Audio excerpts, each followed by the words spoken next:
मंडई खेकडे पकडू गेलो, श्रावणातले खेकडे. हे बघा श्रावणातले खेकडे, आणि ते सुद्धा रेल्वे ट्रॅकच्या बाजूक करेक्ट.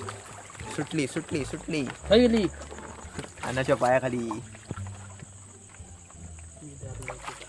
एवढी आहे बघ अन्ना. होती दाखव जरा मस्त बघणाऱ्यांका दाखव जरा, वर करून दाखव अजून वर. मंडई श्रावणातले खेकडे. तर ब्लॉग इल्लेलो असं चॅनलवर जाऊन बघा.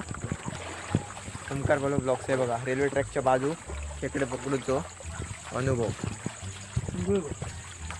चिंगूळ मंडई. अरे होय मरे. तर बघूया ना दोन हे बघ मंडई चिंगूळ पण गावले. दोनही धरले या तर अनएक्सपेक्टेड असा एक्सपेक्ट करूक नाही होता चिंगूळचा. हे सांगत नाही काटे बिटे टोपणत नाही पुढचे. हे बघ होय मरे. चिंगूळ श्रावणातले चिंगूळ आणि श्रावणातले खेकडे.